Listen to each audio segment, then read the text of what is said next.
শ্রীনগর উপজেলার বালাসুর মক্কাতুল মুকাররমা মাদ্রাসার উদ্যোগে আয়োজিত আজকের এই মহতী ইসলাহি মজলিসে আল্লাহ তাআলা আমাদেরকে আসার বসার কিছু কথা বলার এবং শোনার তৌফিক দান করেছেন। আলহামদুলিল্লাহ। আমি কোরআন কারীমের সূরা কাসাস এর 88 নম্বর আয়াত তেলাওয়াত করেছি। উক্ত আয়াতকে সামনে রেখে অল্প সময় কিছু কথা আপনাদের সাথে মুযাকারা করার চেষ্টা করব। আমা তৌফিক ইল্লা বিল্লাহ। আল্লাহ রাব্বুল আলামিন এই পুরা দুনিয়াকে আমাদের জন্য সাজিয়ে গুছিয়ে দিয়েছেন। সূরা নাবায় আল্লাহ তাআলা এর বিবরণ দিয়েছেন। আল্লাহ বলেন, বান্দা আলাম নাজআলিল আরদা মিহাদা, আমি কি তোমাদের জন্য জমিনকে বিছানা বানায় দেইনি? জমিন যদি সবই পাহাড় হইতো, জমিনে যদি সব নদী নালা খাল বিল হইতো, জমিন যদি সবই মরুভূমি হইতো, তাহলে আমাদের জন্য চলাফেরা জীবন যাপন করা কঠিন ছিল। আল্লাহ বলেন, বান্দা আমি তোমাদের জন্য এই জমিনকে বিছানা বানিয়ে দিয়েছি, আবার এই জমিনের উপরে পাহাড়গুলোকে পেরেক বানিয়ে দিয়েছি। ওয়াল জিবালা আওতাদা, এবং শুধু তাই নয়, আমি আল্লাহ তোমাদেরকে জোড়ায় জোড়ায় সৃষ্টি করেছি। ওয়াখালাকনাকুম আজওয়াজা, মানুষ জোড়ায় জোড়ায়, পশু পাখিও জোড়ায় জোড়ায়, এমনকি নদী নালার ক্ষেত্রেও আমরা বলি এটা নদ, এটা নদী। আমরা বলি এই গাছে আম ধরবে না, কেন? এটা পুরুষ আম গাছ। এই গাছে কাঁঠাল হবে না, কেন? এটা পুরুষ কাঁঠাল গাছ। আল্লাহ বলেন, আমি সবকিছু জোড়ায় জোড়ায় বানিয়েছি। শুধু তাই নয়, আল্লাহ বলেন, বান্দা আমি তোমাদেরই জন্যে সারাদিন কাজ করবা, 8-10 ঘন্টা কাজ করে 5 ঘন্টা ঘুমাইলে ওই ঘুমের মাধ্যমে তোমার সারাদিনের ক্লান্তি দূর হয়ে যাবে।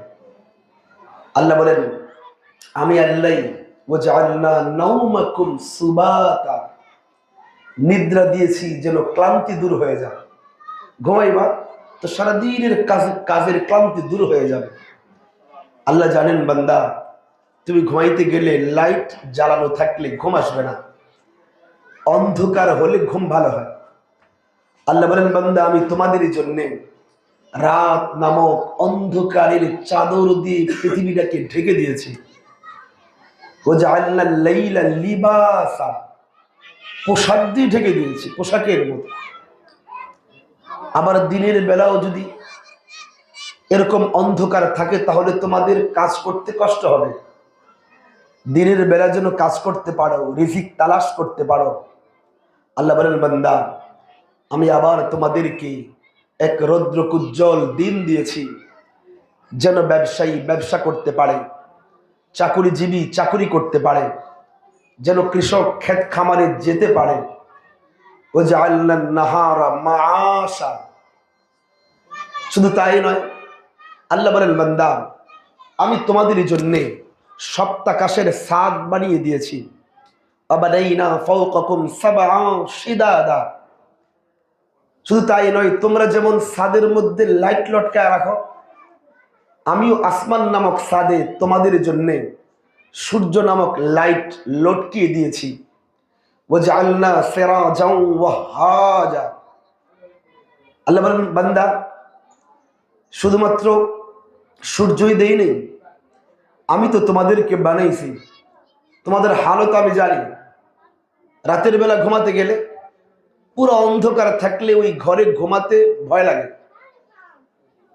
এই জন্য ডিম লাইট জ্বালাই, অথবা আগে কুপি ছিল, কুপির একটু কমায় রাখি, একদম অন্ধকার রুমে ঘুমাতে ভয় লাগে। আল্লাহ বলেন, বান্দা দিনের বেলা যেমন তীব্র আলোর ঝলকানিওয়ালা সূর্য দিয়েছি, রাতের বেলা চাঁদ নামক ডিম লাইটেরও ব্যবস্থা করে দিয়েছি। ওয়াজআলা শামসা দিয়াআন ওয়াল কমারা নূরা, চাঁদকে নূরময় বানিয়েছেন, হালকা আবসা আলোময়। শুধু তাই নয়, আল্লাহ বলেন বান্দা আমি তোমাদের জন্য নদী নালা খাল বিল দিয়েছি। ওয়াজআলনাকুম আনহারা।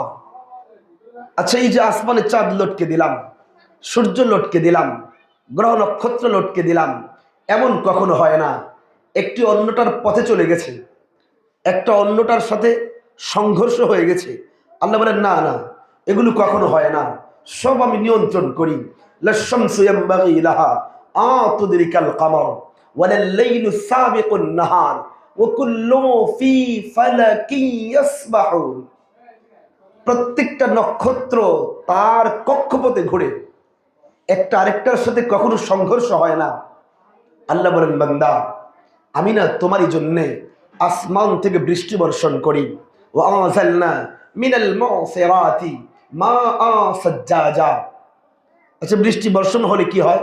কই জমিনটা উর্বর হয়ে ওঠে, এরপরে জমিনের নিচ থেকে ধান বের হয়, গম বের হয়, সবজি বের হয়, নানা ধরনের গাছপালা তরুলতায় বৃক্ষরাজিতে পুরা পৃথিবী সবুজ শ্যামলিমায় সুশোভিত হয়ে ওঠে, সুসজ্জিত হয়ে যায়।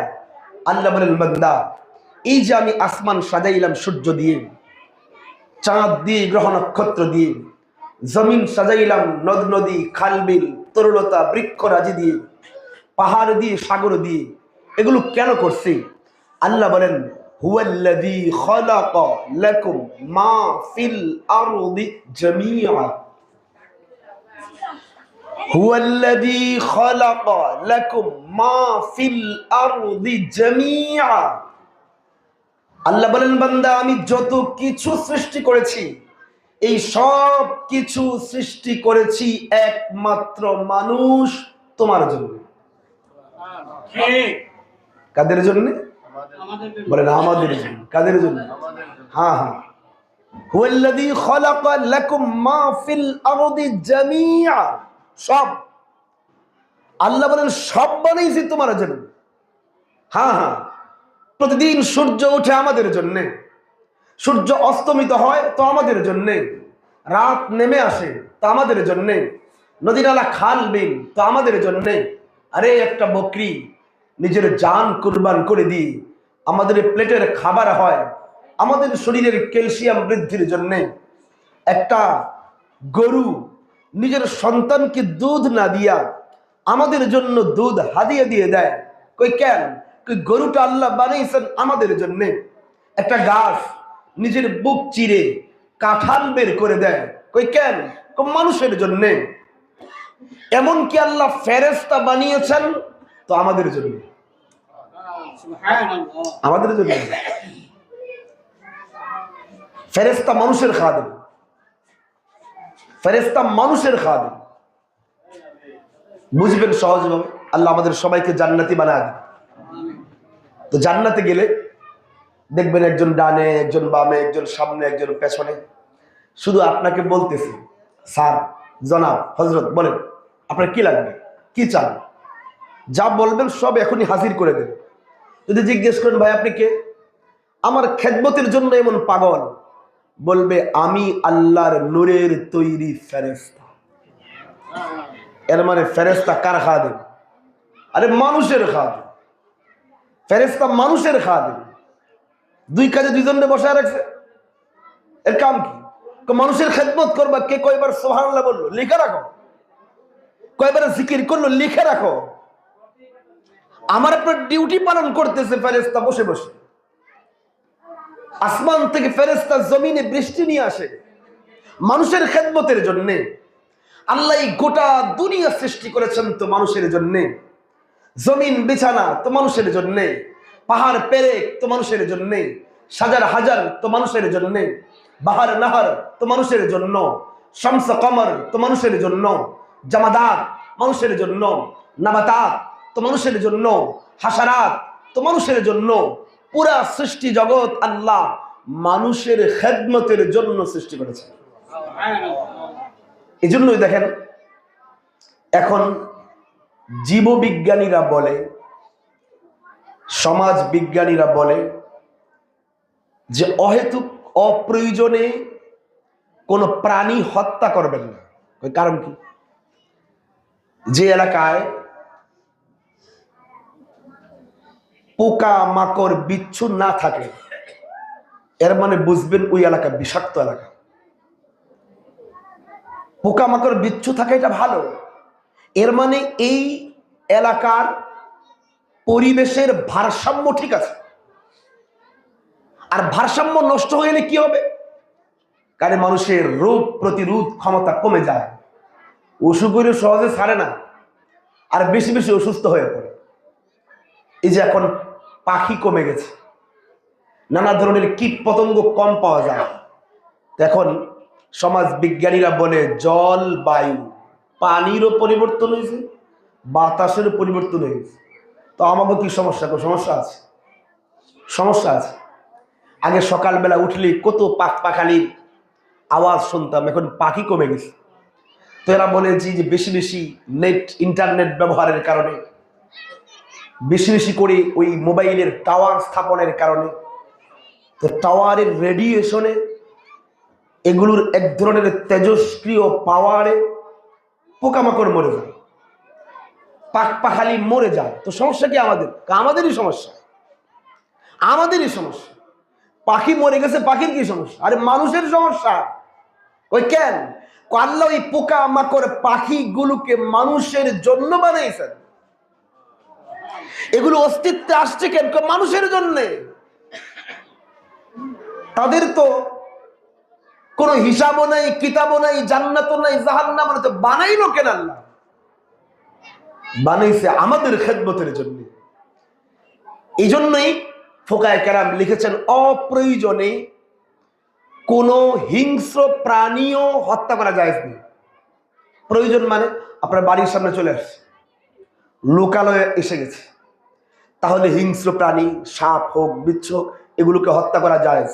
শুধু জায়েজ না, সওয়াবের কাজ। কিন্তু আপনি খুঁজে খুঁজে বের করলেন ওই জঙ্গলের ভিতরে সাপ আছে, ওই জঙ্গলে গিয়ে সাপ হত্যা, এটা ইসলাম বৈধতা দেয় না। জঙ্গলে গিয়ে আপনি সাপ মারবেন কেন? আমার কথা কি বুঝাইতে পারতেছি? হ্যাঁ, আপনার ঘরে ঢুকে গেছে তো মেরে ফেলেন, রাস্তায় চলে আসছে মেরে ফেলেন। জঙ্গলে গিয়ে সাপ মারা জায়েজ নেই, জঙ্গলে গিয়ে কোনো হিংস্র জন্তু হত্যা করা জায়েজ নেই। কেন মারবেন? বাঘ জঙ্গলে আছে থাকুক, আপনার কি সমস্যা? হ্যাঁ, আপনারা লোকালয়ে চলে আসছে, গ্রামে ঢুকে গেছে, তাহলে হত্যা করেন। ওই কেন? আল্লাহ এগুলোর বানাইছেন পরিবেশের ভারসাম্য রক্ষা করে, যেন মানুষ সুস্থ থাকে, স্বাভাবিক থাকে। পরিবেশ ভারসাম্য ঠিক থাকলে তো মানুষের স্বাস্থ্য ভালো থাকবে। আল্লাহ সব কিছুকে মানুষের জন্য বানাইছে। এখন প্রশ্ন হলো, আচ্ছা এই সব যদি আল্লাহ আমাগুলাকেই বানায়, তো হুজুররা আমাগুলা ডর দেখায় কেন? কয়েকদিন কিয়ামত হয়ে যাবে, সব ভেঙে পড়বে, আসমান জমিনে নিক্ষিপ্ত হয়ে যাবে, এই জমিনটা ভূকম্পনে পায়ের তলা থেকে ধসে যাবে, একদিন পাহাড়গুলো রুইয়ের মতো উঠতে শুরু করবে। ইদা সামাউ ফাতারাত ওয়া ইদাল কাওয়াকিবু ইনতাসারাত ওয়া ইদাল বিহারু ফুজ্জিরাত। কি ভয়ানক চিত্র আল্লাহ তুলে ধরেছেন। ইদা সামাউ শাক্কাত ওয়া আদিনাত লিরাব্বিকা ওয়া হুক্কাত। আল্লাহ কিয়ামতের ভয়ানক বিবরণ দিয়ে বলেন, ইদা জুলজিলাতিল আরদু জিলজালাহা ওয়া আখরাজাতিল আরদু আসকালাহা ওয়া ক্বালাল ইনসানু মা লাহা। কি ভয়াবহ চিত্র আল্লাহ তুলে ধরেছেন। এমন একদিন আসবে এই আসমান ভেঙে জমিনে নিক্ষিপ্ত হয়ে যাবে, জমিনে এমন ভূকম্পন হবে, জমিনগুলো থরথর করে কেঁপে কেঁপে পায়ের তলা থেকে ধসে যাবে, পাহাড়গুলো রুইয়ের মতো উঠতে শুরু করে দিবে, সব একদিন ধ্বংস হয়ে যাবে। প্রশ্ন হলো কেন? আল্লাহ আসমান না আমার জন্য বানাইছে? আল্লাহ জমিন না আমার জন্য বানাইছে? আল্লাহ পাহাড় না আমার জন্য বানাইছে? আল্লাহ সাগর নদী না আমার জন্য বানাইছে? তো এগুলো ধ্বংস হবে কেন? মানুষ থাকতে এগুলো ধ্বংস হবে কেন? আমি কি প্রশ্নটা বলতে পারছি? এই সব কিছু আল্লাহ কাদের জন্য বানিয়েছে? আমাদের জন্য। তাহলে আমরা থাকলে ধ্বংস হবে কেন? আমরা বিল্ডিং এ শুয়ে আছি, তো থরথর করে জমিন কাঁপবে কেন? এই জমিনে ভূকম্পন হবে কেন? এগুলো তো আমার জন্য বানাইছেন আল্লাহ। জমিন আমার জন্য, তো আমাকে জমিনের উপরে রেখা এই জমিনে কম্পাউন্ড কেন তৈরি হয়? বুঝেন, উদাহরণ দিলে এটা বুঝতে সহজ হবে। ধরেন আপনাদের এলাকায় তো জামাই বলে না, জামাই বিয়ে করতে যায়, জামাই শ্বশুর বাড়িতে যাচ্ছে, তো জামাইয়ের জন্য গেট বাঁধে, জামাইয়ের জন্য গরু জবাই করে, জামাইয়ের জন্য খাসি জবাই করে, জামাইয়ের জন্য মুরগির ফ্রাই পাকায়, জামাইয়ের জন্য বউ সাজায়। বুঝছেন? এখন জামাই আসছে, গেটের সামনে দাঁড়ায় বলল, গেট কার জন্যে? আমরা বললাম জামাই তোমার জন্যে। জামাই বলল, গরু জবাই করছো কেন? আমরা বললাম জামাই তোমার জন্যে। খাসি জবাই করলা কেন? আমরা বললাম জামাই তোমার জন্যে। মুরগির ফ্রাই করলা কেন? আমরা বললাম জামাই তোমার জন্যে। বউ সাজাইছো কেন? আমরা বললাম জামাই তোমারই জন্য সব। জামাই বলল, ঠিক আছে, সব যেহেতু আমার জন্যে, আমারে পেট ভরে খাওয়াও আর বউ দিয়ে দাও, নিয়ে যাব, কিন্তু আমি বিয়া করব না। বুঝতে পারি নাই মনে হয়। হাতে কি করবে না? বিয়ে করবে না, কিন্তু পেট ভরে খাওয়াই দিবেন না? বিয়ে করবে না বলার পরও পেট ভরে খাওয়াবেন, গেট দিয়ে ঢুকতে দিবেন, হ্যাঁ হ্যাঁ, বউ দিয়ে দিবেন। না বললে জামাই যদি বলে, ভাই গেট কার জন্যে? আমরা বলি, আরে তোমারই জন্যে। আরে রান্না করছো কেন? তোমারই জন্যে। প্যান্ডেল সাজাইলা কেন? আরে তোমারই জন্যে। আরে মুরগির ফ্রাই করছো কেন? আরে তোমারই জন্যে। বউ সাজাইলা কেন? আরে তোমারই জন্যে। দিবা না কেন? দিবা না কেন?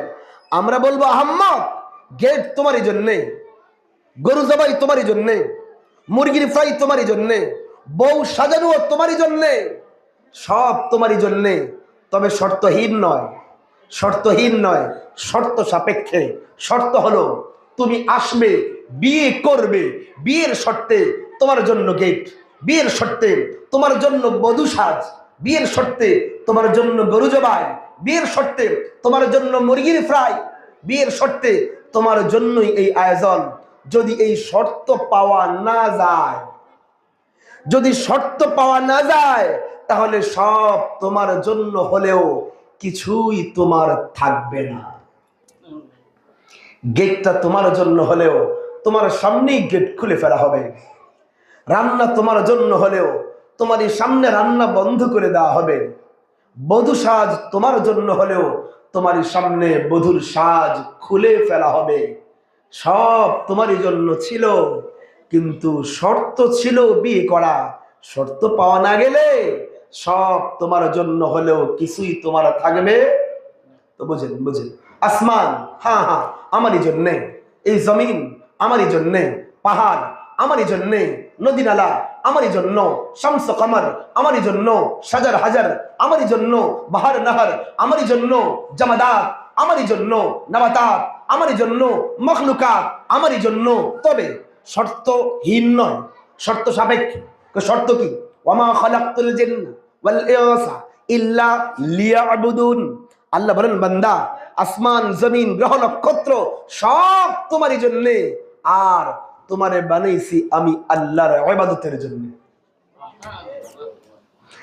এই শর্তে, ইবাদতের শর্তে তোমারই জন্য আসমান, ইবাদতের শর্তে তোমারই জন্য পূর্ব দিগন্ত থেকে সূর্য উঠবে, ইবাদতের শর্তে তোমারই জন্য পশ্চিম দিগন্তে প্রতিদিন সূর্য অস্তমিত হবে, ইবাদতের শর্তে তোমার পায়ের তলায় জমিন বিছানা হয়ে থাকবে, ইবাদতের শর্তে তোমারই জন্য পাহাড়গুলো পেরেক হয়ে দাঁড়িয়ে থাকবে, ইবাদতের শর্তে এই নদ নদী খাল বিলগুলো এই জমিনে বয়ে চলবে, ইবাদতের শর্তে পাখ পাখালি কিচির মিচির করবে, ইবাদতের শর্তে জমিন তার নিচ থেকে ধান উগরে দেবে, জমিন তার নিচ থেকে ফল ফুসা ফসল উদ্গত করে দেবে। এই শর্ত হলো ইবাদত। যদি এই ইবাদতের শর্ত নষ্ট হয়ে যায়, তাহলে সব তোমার জন্য হলেও কিছুই তোমার থাকবে না। তোমারই পায়ের তলায় থাকা জমিন যেটা তোমার জন্য ছিল সেটা কেঁপে উঠবে, তোমাকে নাড়িয়ে দেবে, তোমাকে মৃত্যুর কোলে ঢলে পড়তে বাধ্য করবে। আল্লাহ যে শর্তে আমাদেরকে সব দিয়েছেন, এই শর্তে যদি ব্যাঘাত ঘটে যায় তো যা আমাদের জন্য ছিল এগুলো কিছুই আর আমাদের থাকবে না, এগুলো কিছুই আমাদের থাকবে না, সব আমাদের জন্য দুশ্মন হয়ে যাবে। তো একদিন কিয়ামত হবে, কোনো সন্দেহ নেই, একদিন সব ধ্বংস হবে। কিয়ামতের একটা বিবরণ কিতাব আছে, তামবিহুল গাফিলিন বিআহাদিসি সাইয়্যিদিল আম্বিয়া ওয়াল মুরসালিন, আবুল লাইস আস-সামারকান্দি রাহমাতুল্লাহ আলাইহি লেখা। তিনি কিয়ামতের এক ভয়াবহ চিত্র এই কিতাবে তুলে ধরেছেন। যখন ইসরাফিল আলাইহিস সালাম ফুৎকার দেবে তো আসমান ভাঙবে, জমিন ভাঙবে, মানুষ আগেই মারা যাবে, জিন্নাত মারা যাবে, এমনকি ফেরেশতারাও মারা যাবে। সবার যখন মৃত্যু হয়ে যাবে তো আল্লাহ তাআলা মালাকুল মউতকে ডাকবেন, ডেকে বলবেন, মালাকুল মউত, ইসরাফিলের ফুৎকারে কি কি মারা গেছে আর কি কি জিন্দা আছে? তো মালাকুল মউত বলবে, আল্লাহ তুমি তো সবই জানো। আল্লাহ, ইসরাফিলের ফুৎকারে আসমানের মৃত্যু হয়েছে, ইসরাফিলের ফুৎকারে সূর্যের মৃত্যু হয়ে গেছে, ইসরাফিলের ফুৎকারে চাঁদ তারা গ্রহ নক্ষত্র সবার মৃত্যু হয়ে গেছে, ইসরাফিলের ফুৎকারে প্রথম ফুৎকারের আগেই তো মানুষেরই মৃত্যু হয়েছে, ইসরাফিলের ফুৎকারে জিন্নাতের মৃত্যু হয়ে গেছে, ইসরাফিলের ফুৎকারে আল্লাহ জামাদাত, নাবাতাত, হাসারাত, পশু পাখি, তৃণ লতা সবার মৃত্যু হয়ে গেছে। আল্লাহ, ইসরাফিলের ফুৎকারে না তোমার ফেরেশতাদেরও মৃত্যু হয়ে গেছে, ফেরেশতারাও নাই, অল্প কয়েকজন ফেরেশতা, আমি মালাকুল মউত ফেরেশতা জিন্দা আছে, আর জিবরাইল জিন্দা আছে, মিকাইল জিন্দা আছে, আর ইসরাফিল ফেরেশতা জিন্দা আছে। আর আল্লাহ আপনার আরশটা বহন করে রাখছে, এই আরশ বহনকারী ফেরেশতা, এই কয়েকজন ফেরেশতা জিন্দা, আর আল্লাহ আর কেউ নেই, সবার মৃত্যু হয়ে গেছে। আল্লাহ বলবেন, কুল্লু শাইইন হালিকুন ইল্লা ওয়াজহা, আল্লাহ ছাড়া আর কেউ জিন্দা থাকার অধিকার নেই। আল্লাহ মালাকুল মউতকে বলবেন, যাও জিবরাইলের রূহ কবজ করো, মিকাইলের রূহ কবজ করো, ইসরাফিলের রূহ কবজ করো। এবার মালাকুল মউত গিয়ে জিবরাইল আলাইহিস সালামের রূহ কবজ করবে, মিকাইল আলাইহিস সালামের রূহ কবজ করবে, ইসরাফিল আলাইহিস সালামের রূহ কবজ করবে। তিনজনের রূহ কবজ করে আবার আসবে। আল্লাহ আবার জিজ্ঞেস করবেন, মালাকুল মউত, এবার বলো কে কে জিন্দা আছে?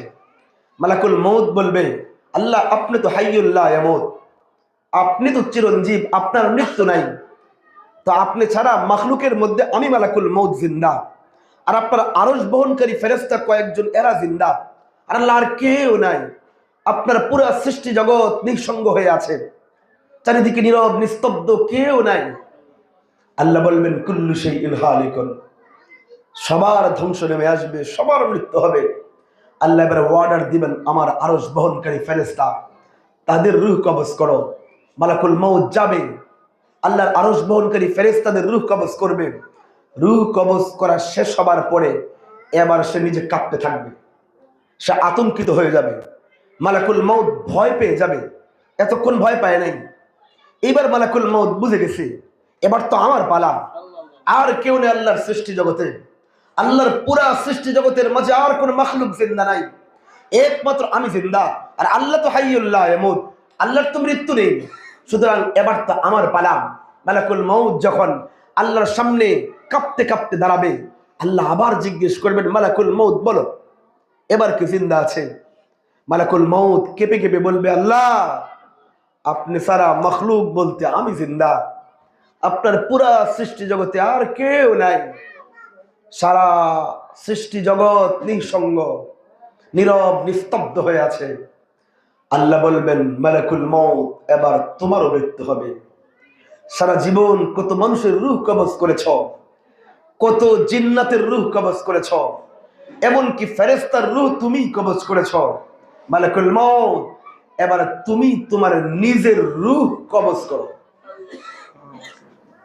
হাদিসে আসছে, মালাকুল মউত তখন জান্নাত এবং জাহান্নামের মাঝখানের জায়গায় গিয়ে নিজের রূহ নিজে কবজ করবে। নিজের রূহ কবজ করতে গিয়ে এমন জোরে চিৎকার দিবে, যদি এই সময় পুরা দুনিয়াতে মানুষ, জিন্নাত কিংবা কোনো পশু পাখি, কোনো জীব জন্তু জিন্দা থাকতো, মালাকুল মৌতের চিৎকারে সবার মৃত্যু হয়ে যেত। এমন এক ভয়ানক চিৎকার দিয়ে মালাকুল মৌত নিজের রূহ কবজ করবে আর আফসোস করে বলবে, হায়, রূহ কবজ করলে যে এত কষ্ট হয়, যদি এটা আমি আগে জানতাম তাহলে মানুষের রূহ কবজ করার সময় আর একটু আসান করতাম, একটু সহজ করে তার রূহটা বের করতাম, কিন্তু আমার তো জানা ছিল না। এবার মালাকুল মৌতের রূহ যখন কবজ হয়ে যাবে, সে মারা যাবে। এবার আল্লাহর পুরা সৃষ্টি জগতে কেউ নেই, চারিদিকে নীরব, নিস্তব্ধ, নীরবতা, নীরবতা, চারিদিকে কোথাও কোনো আওয়াজ নাই। এরপরে আল্লাহ জিজ্ঞেস করবে, লিমানিল মুলকুল ইয়াউম। তিনবার আল্লাহ বলবেন, লিমানিল মুলকুল ইয়াউম। আল্লাহ আবার বলবেন, লিমানিল মুলকুল ইয়াউম, বলো আজকের দিনের মালিকানা, একচ্ছত্র ক্ষমতা কার? আল্লাহ জিজ্ঞেস করবেন, ও দুনিয়ার মানুষ, ছোট্ট এক ওয়ার্ডের নেতা, ছোট্ট এক ইউনিয়নের নেতা, ছোট্ট এক সংসদীয় আসনের নেতা, ছোট্ট এক 56,000 বর্গ মাইলের নেতা হয়ে বলতা, এই এলাকা আমার, এই এলাকার মালিক আমি, এই জায়গার মালিক আমি। আল্লাহ বলবেন, লিমানিল মুলকুল ইয়াউম, বলো আজকের দিনের মালিকানা কার? আজকের দিনের একচ্ছত্র আধিপত্য, ক্ষমতা, সুপার পাওয়ার কার? বলো কার সুপ্রিম পাওয়ার? বলো। আল্লাহর এই প্রশ্নের জবাব দেবার মতো কেউ জিন্দা থাকবে না, কেউ বলার সাহস হবে না, আল্লাহ তুমি তো সবচেয়ে পাওয়ারফুল। এমন হাদিসে আসছে এই বিবরণে, আল্লাহ বলবেন, আমির উমারারা কোথায়, বাদশারা কোথায়, পাওয়ারফুল নেতারা কোথায়, তোমরা কোথায়? কেউ নাই, সব মাটির সাথে মিশে গেছে। আল্লাহ নিজেই জবাব দিবেন, লিল্লাহিল ওয়াহিদিল কাহ্হার, একমাত্র চূড়ান্ত আধিপত্যের ক্ষমতা একমাত্র আল্লাহ। এই দিন আমার আপনার সবার সামনে আসবে, একদিন সবই ধ্বংস হয়ে যাবে। আল্লাহ বলেন, কুল্লু শাইইন হালিকুন ইল্লা ওয়াজহা, সব কিছু ধ্বংস হবে। ধ্বংস হবার পরে কি হবে? আল্লাহ বলেন, ধ্বংস হওয়া মানে শেষ নয়, সুম্মা ইন্নাকুম ইয়াউমাল কিয়ামাতি তুবআসুন, তোমাদের প্রত্যেকের আবার পুনরুত্থান হবে, আবার জাগতে হবে। জাগার পরে কি হবে? ইন্না ইলাইনা ইয়াবাহুম সুম্মা ইন্না আলাইনা হিসাবাহুম, তোমাদের প্রত্যেকের আমি আল্লাহর সামনে আসতে হবে, এরপরে প্রত্যেকটা মুহূর্তের হিসাব দিতে হবে, পুরো জিন্দেগির হিসাব। সকাল কেমনে কাটাইছ, দুপুর কেমনে কাটাইছ, সন্ধ্যা কেমনে গেছে, রাতটা কিভাবে অতিক্রান্ত করেছ, প্রত্যেকটা মুহূর্তের হিসাব আল্লাহর সামনে দিতে হবে। আল্লাহ বলেন, ওয়াকুল্লু ইনসানিন আলজামনাহু তাইরাহু ফি উনুকিহি ওয়া নাখরুজু লাহু ইয়াওমাল কিয়ামাতি কিতাবান ইয়ালকাহু মানশুরা। আল্লাহ বলেন, বান্দা, প্রত্যেক বনি আদমের গ্রীবাদেশে গলার পাশে আমি তার আমল নামার খাতা লটকিয়ে দিয়েছি। কি করতেছেন সব লেখা, সকালে কি করছি তাও লেখা, মাহফিলে কেন আসছেন তাও লেখা, কার পাশে বসেছিলেন তাও লেখা, কি নিয়তে আসছেন তাও লেখা, কতক্ষণ বসেছিলেন তাও লেখা থাকবে। প্রত্যেকটা বান্দার গ্রীবাদেশে তার আমল নামাগুলো লেখা হয়। লেখা হবার পরে আল্লাহ বলবেন ওয়া নাখরুজু লাহু ইয়াওমাল কিয়ামাতি কিতাবান ইয়ালকাহু মানশুরা, আমি তার এই আমল নামার খাতাটা কিয়ামতের ময়দানে তার সামনে এমন খোলা কিতাব বানায়া খুলে দেব। একজন ছাত্র বাংলা পরীক্ষা দিয়া বের হয়েছে, বের হবার পরে স্যার প্রশ্নপত্রের খাতাটা নিয়ে ওই ছাত্রকে ডাকছে, ডাইকা বাংলা বইটা সামনে দিল আর তার উত্তরপত্র সামনে দিয়া, স্যার যদি বলে তুই তোর নিজের খাতা পড় আর বইয়ের সাথে মিলায় তুই নিজে বলতো তুই পাস না ফেল। যদি স্যার এইভাবে জিজ্ঞেস করে, ওই ছাত্র নিজের খাতা আর বই মিলায়া নিজে বলতে পারবে না সে পাস না ফেল? আমার কথা কি বুঝাইতে পারতেছি আমি? পরীক্ষা দিয়ে বের হবার পরে শিক্ষক যদি বই খুলে দেয় আর তার উত্তরপত্রের খাতাও খুলে দেয়, বললো যে তুই তোর খাতা নিজে পড় আর বইয়ের সাথে মিলা তুই বল তো তুই পাস না ফেল। তো ছাত্র নিজেই তো বলতে পারবে সে পাস না ফেল।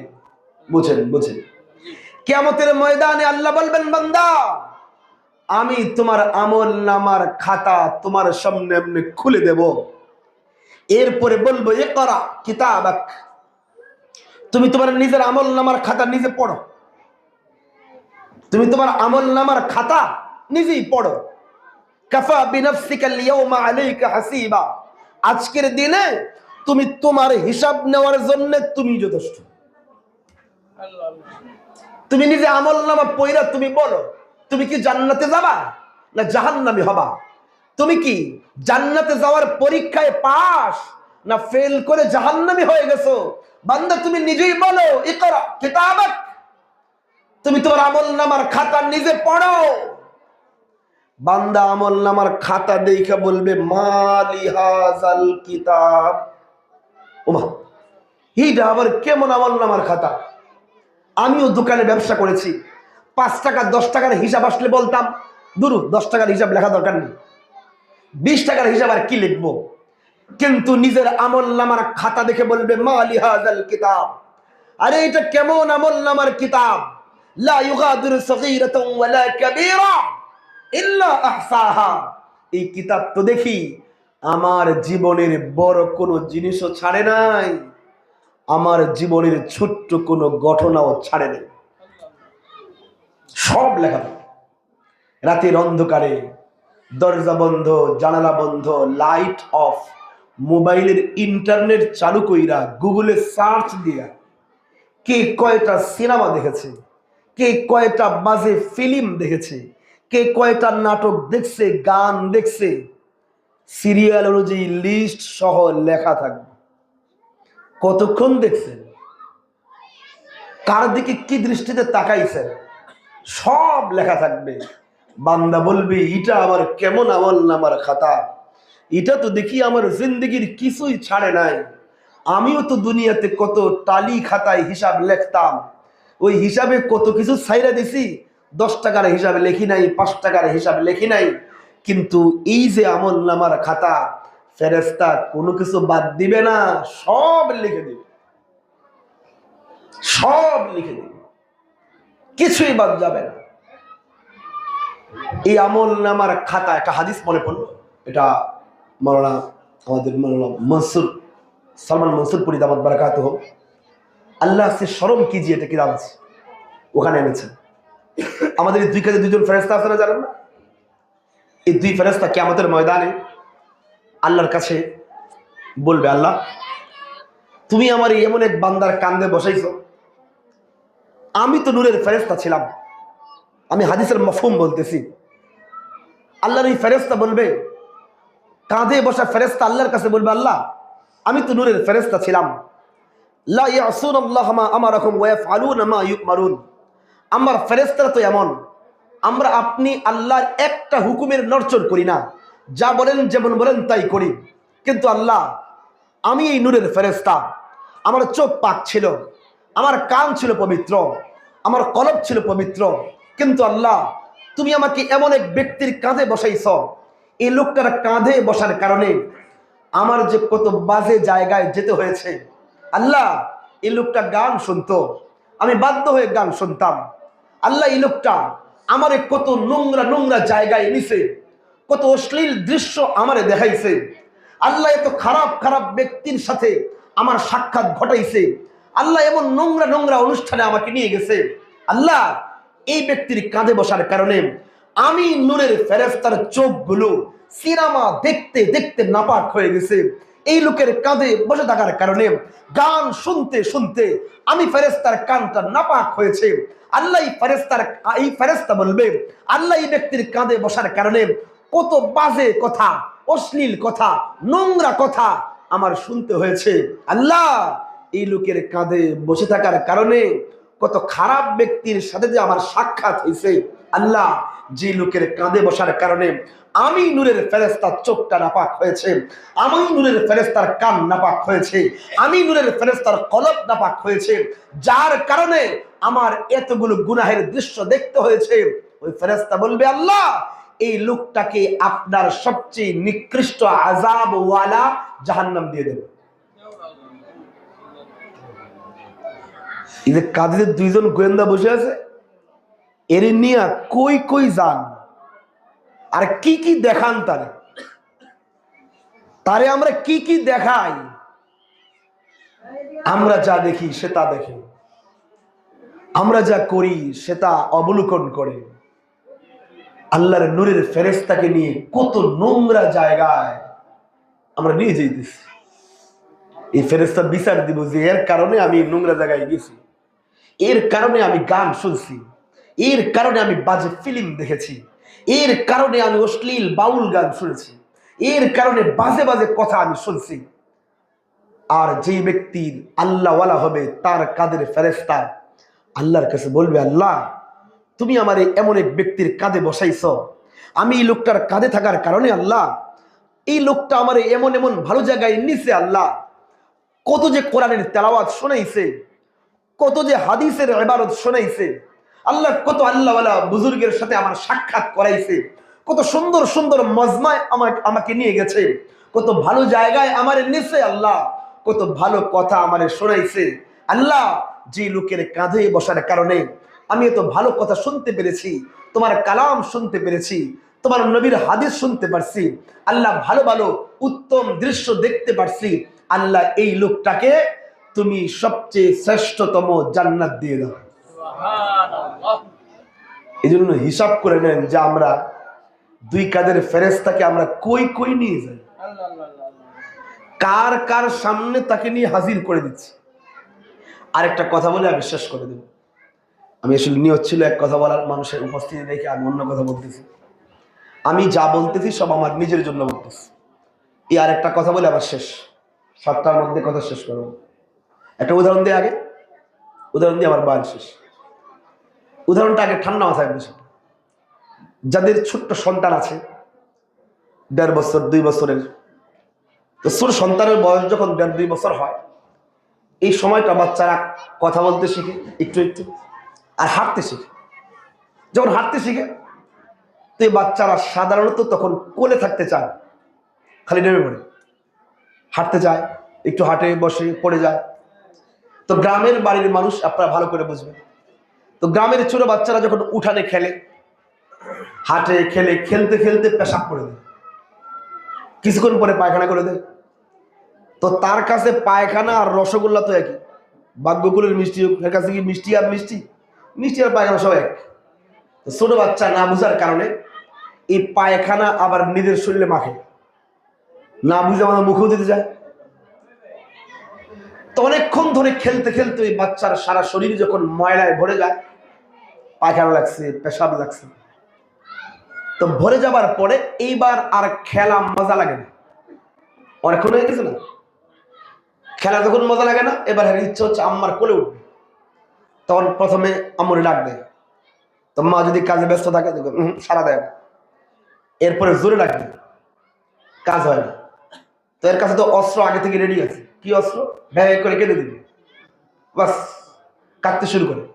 প্রথমে আস্তে কান্দে, যদি দেখি কেউ না আসে তাহলে কান্নার ভলিউম বাড়ায়, এরপরেও যদি কেউ না আসে তাহলে মাটির সাথে গড়াগড়ি খেতে থাকে। আমি কি কথাটা বুঝাইতে পারতেছি? মাটির সাথে গড়াগড়ি খেতে থাকে, বুঝে।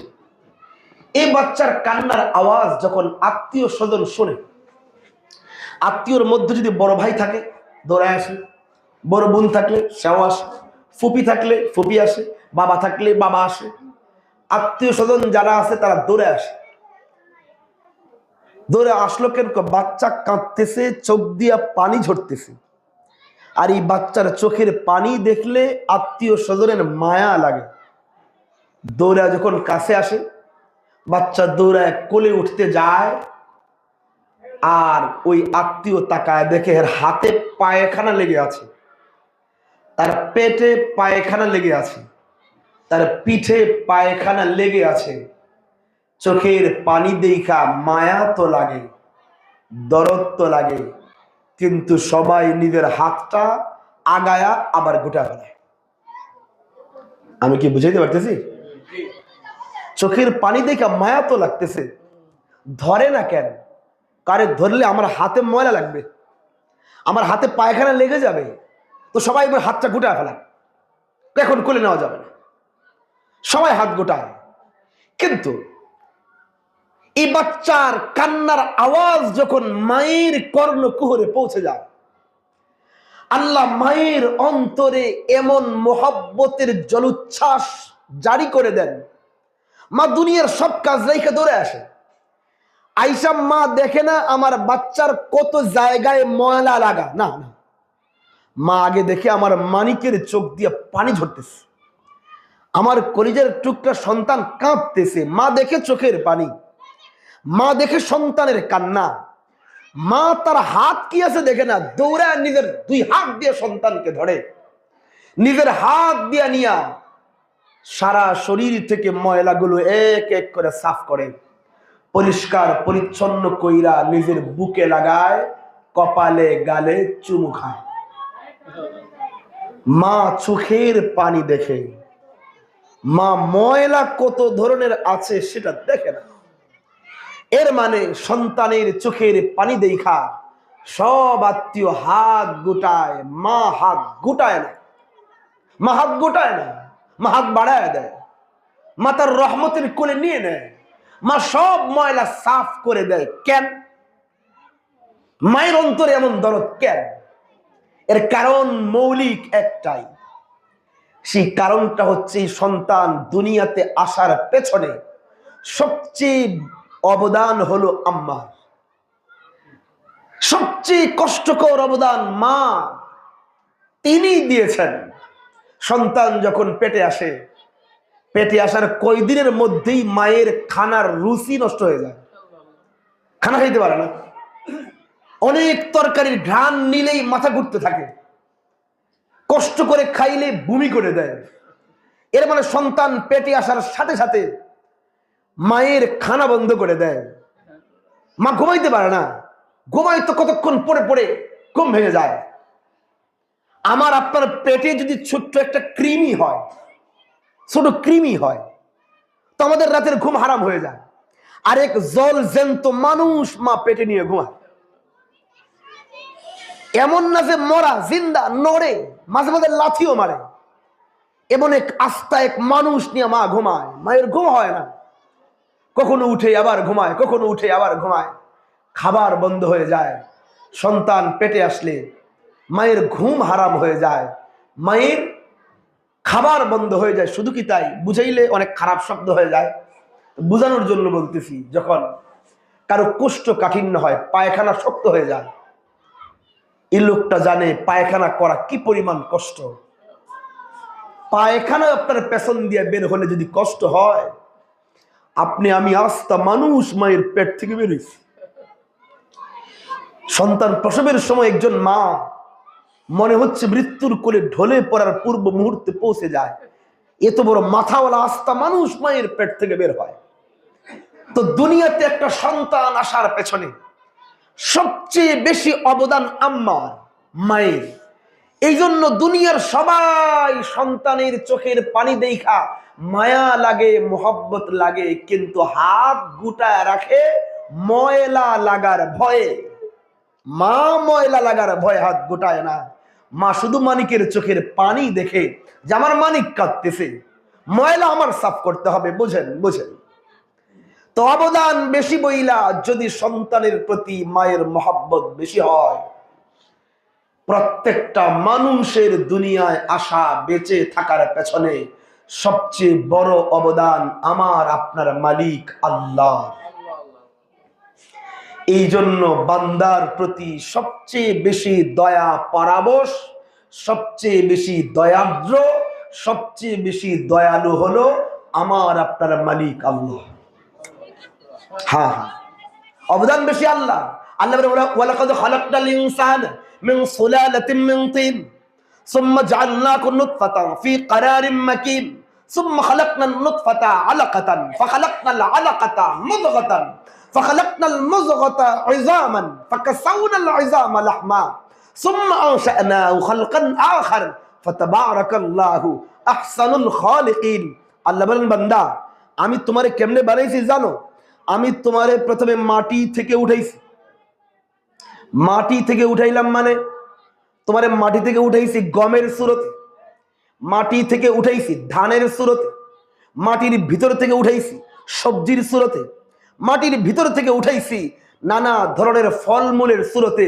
উঠছো মাটির ভিতর থেকে, উঠার পরে তোমার আব্বা বক্ষণ করছে, আব্বার পেটে গেছে, সেখান থেকে আমি আল্লাহ কিছু খাবারকে পায়খানা বানায় বের করে দিয়েছি, পেশাব বানায় বের করছি, কিছু খাবারকে আমি আল্লাহ রক্ত বানাইছি, কিছু খাবারকে বিশেষ পানি বানায়া তোমার আব্বার পৃষ্ঠদেশে আমি আল্লাহ জমা করে রাখছি। আল্লাহ বলেন বান্দা উঠাইছি মাটি থেকে, এরপরে বানাইছি বিশেষ পানি, সেই পানিকে তোমার আম্মার রেহেমে পাঠাইছি, এরপরে সেই পানিটাকে আমি আল্লাহ রক্ত বানাইছি, সেই রক্তকে আমি আল্লাহ গোস্ত বানাইছি, সেই গোস্তটাকে আমি আল্লাহ হাড্ডি বানাইছি, এরপরে হাড্ডির চারপাশে তোমারই নাক চোখ কান আমি আল্লাহ বানিয়ে দিয়েছি। আল্লাহ বলেন আমি তোমারে বানাইছি মাটি থেকে উঠায়া, এক এক করে মাটি থেকে উঠায়া প্রথমে পানি, পানি থেকে রক্ত, রক্ত থেকে গোস্ত, গোস্ত থেকে হাড্ডি, হাড্ডি থেকে পুরা শরীর, এরপরে ভিতরে রূহটা আত্মাটা আমি আল্লাহ ফুঁকে দিয়েছি। আবার আম্মার পেটে খাবারের ব্যবস্থা আমি করছি। সময় শেষ হয়ে গেছে, এর মানে অবদান কার বেশি? আর বলেন না অবদান কার? এই জন্য জানেন বান্দার প্রতি দয়ালু আল্লাহ বেশি। উদাহরণ দিই, এরপর আমার বয়ান শেষ। দেখেন ইসরায়েল হুজুর আমার খুব মহব্বত করে, আমার মুফতি মোহাম্মদ আলী সাহেব খুব মহব্বত করে এখানে দাওয়াত দিচ্ছেন, ইজ্জত করে বসাইছেন, কথাও শুনতেছেন। আল্লাহ না করুন, উদাহরণ দিচ্ছি, আমার যদি কোনো 5 মিনিটের গুনাহ প্রকাশ হয়, আল্লাহ না করুন, যে হুজুর সিনেমা দেখে, আল্লাহ না করুন, 5 মিনিটের গুনাহ, গুনাহ মানে কি? গুনাহ পায়খানার চেয়েও খারাপ, পায়খানার চেয়েও নাপাক গুনাহ। এক ব্যক্তির 5 মিনিটের গুনাহ প্রকাশ পাইলে মানুষ তারে সালাম দেওয়া বন্ধ করে দেয়, দূর হয়ে খারাপ মানুষ। বুঝেন বুঝেন, গুনাহ প্রকাশ পাইলে দল বলে হে আমার দলের লোকই না। গত টার্মে 7 মিনিটের ফোনালাপ প্রকাশ পাইছে, দল তাকে মন্ত্রী পরিষদ থেকে বাদ দিছে। আমি কি বুঝাইতে পারতেছি? গুনাহ, গুনাহ মানে নাপাক। কারণ নাপাক প্রকাশ পাইলে মানুষ দল থেকে বহিষ্কার করে। নাপাক গুনাহ প্রকাশ পাইছে, চুরি করছে, আম্মা বলে হে আমার পোলাই না, বাদ। ছেলের গুনাহ প্রকাশ পাইছে, বাবা বলে তোরে ত্যায্য করলাম, তুই আমার পরিচয় দিবি না, গুনাহ প্রকাশ পেয়ে গেছে। ভাই বলে হে আমার ভাই না, গুনাহ প্রকাশ পাইলে মুসল্লি বলে এই ইমামকে ইমাম রাখা যাবে না, ইমাম জিনা করছি, গুনাহ প্রকাশ পেয়ে গেছে। হ্যাঁ বুঝেন বুঝেন, গুনাহ প্রকাশ পাইলে দুনিয়ার মানুষ তারে ঘৃণা করে, তার থেকে হাত গোটায়, বন্ধু পরিচয় দেয় না, মা পরিচয় দিতে চায় না, সন্তান পরিচয় দিতে চায় না আমার বাবা। বুঝেন বুঝেন, গুনাহ এমন এক নাপাক, দুনিয়ার সবাই হাত গোটায় ফেলায়। এই লোক যদি চোখের পানিতে তার গাল ভিজায়া, পাঞ্জাবি ভিজায়া ফেলায় বলে আমি ভুল করছি, মাফ চাই, দুনিয়ার মানুষ তাকে মাফ করতে চায় না। তুই বড় পাপিষ্ঠ, তোর সাথে সম্পর্ক নাই। এর মানে চোখের পানি দেখার পরেও দুনিয়ার মানুষ তার দুয়ার তার জন্য বন্ধ করে দেয়। তোর জন্য আমার বাড়ির এলাকার রাস্তা বন্ধ, মানুষ বয়কট করে বলে তোর এলাকায় জায়গা নাই। বাবা দরজা বন্ধ করে দেয়, মাও দরজা বন্ধ করে দেয়। কই কেন? গুনাহের নাপাক প্রকাশিত হয়ে গেছে। যখন গুনাহের নাপাক প্রকাশ পায় সবাই হাত গোটায়, সবাই হাত গোটায়। কিন্তু আমার আপনার মালিক আল্লাহ বলেন ইয়া ইবাদিয়াল্লাযীনা আসরাফু আলা আনফুসিহিম লা তাকনাতু মির রাহমাতিল্লাহ। আল্লাহ বড় পেয়ারা ডাক দিয়ে বলেন ও আমার বান্দা, যারা নিজের উপরে জুলুম করেছো গুনাহ করে করে, তুমি না আমি আল্লাহর কাছ থেকে কখনো নিরাশ হয়ো না। দুনিয়ার সব দুয়ার যদি তোমার জন্য বন্ধ হয়ে যায়, মাও বলে আমার সামনে আসিস না, বাবাও বলে আমার সামনে আসিস না, দল বলে তোরে বহিষ্কার করে দিলাম, এলাকার মানুষ বলে তোরে বয়কট করে দিলাম, বন্ধু বলে তোর সাথে আমার বন্ধুত্বের সম্পর্ক নাই, সবার দুয়ার যদি বন্ধ হয়ে যায় বান্দা, এরপরেও তুমি নিরাশ হয়ো না। তুমি যদি আমার দুয়ারে হাতটা পাইতা, চোখের পানি ফেলে আমার কাছে তওবা করতে পারো, তাহলে বান্দা আমি তোমার চোখের পানি দেখব, তোমার চোখে কত ময়লা গুনাহ আছে দেখব না, কানে কত ময়লা গুনাহ আছে দেখব না। তোমার গুনাহ যদি সাগরের ফেনারাশি পরিমাণ হয়, তোমার পাপ যদি, পাপের নোংরা যদি ওই জমিনের বালুকা রাশি পরিমাণ হয়, তোমার পাপের সাগর যদি ওই সাগরের ফেনারাশি পরিমাণ হয়, এত ময়লা তোমার পুরা 60 বছরের জিন্দেগি জুড়ে, এত ময়লা আবর্জনা তোমার 50 বছরের প্রতিটা পরতে পরতে, তোমার শরীরের প্রতিটা অঙ্গ জুড়ে জুড়ে যদি অগণিত অসংখ্য গুনাহের ময়লাও থাকে, আর তুমি হাত তুলে চোখের পানি ফেলে কাঁদতে শুরু করে দাও, বান্দা আমি না তোমার গুনাহ দেখি না, আমি তোমার চোখের পানি দেখি, বান্দা আমি তোমার পাপের ওই ভাগার দেখি।